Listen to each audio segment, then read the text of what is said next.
On the night of September 24th, Russian forces struck the Motor Sich PJSC workshop in Zaporizhzhia. The Telegram channel Iskander at the _on_side posted this footage of the Russian strike, reportedly by an Iskander-M missile. The Russian Ministry of Defense has issued the following statement on the strike on the Motor Sich plant.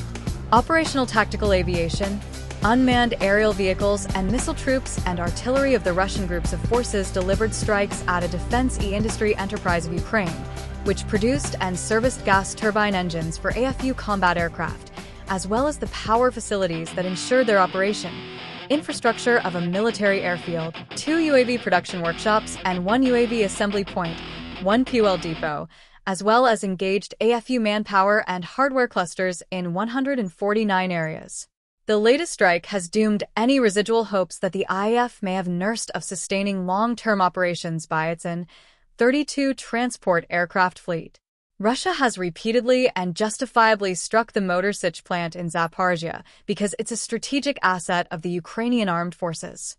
In April, there was a significant strike on the plant which manufactures AI-450 aircraft engines and components for drones, as well as assembles engines for military aircraft and helicopters and repairs military equipment of the Ukrainian armed forces. The Motor Sich plant was first struck in November 2022.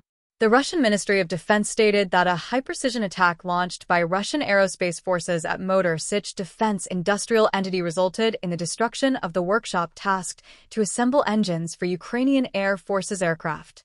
It may be noted that Indian Air Force's Antonov An-32 aircraft are powered by 2 Ivchenko Progress AI-20DM turboprop engines each. The engines were manufactured at Motor Sich in Zaporizhzhia, Ukraine, and at the Perm engine plant, UEC Perm Engines, in Perm, Russia. The IAF operates a fleet of 105 An-32 medium tactical military transport aircraft. The aircraft has outstanding takeoff characteristics in hot and high conditions typical of the line of actual control, up to 55 degrees Celsius and 4,500 meters elevation, along the border with China.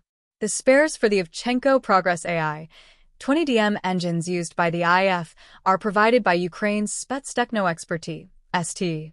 With the spares pipeline drying up, it will not be possible for the IAF to overhaul the engines and extend their usable life.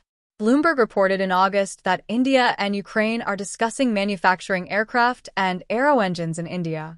The Indian Prime Minister Narendra Modi visited Ukraine on August 23, 2024, to discuss various areas of cooperation, including defense, economic ties, and science and technology. The outcome of the discussions is not known. It's conceivable that Russia could provide support, including spares, for the AI-20D engine from its manufacturing facility at Perm. However, India may not seek Russian help in order not to antagonize the US, which wants India to dump the An-32 fleet in favor of locally assembled Lockheed C-130. Besides footage and photographs from Iskander, this video uses photos posted to Wikimedia by aeroprints.com and Numan Vishwajit.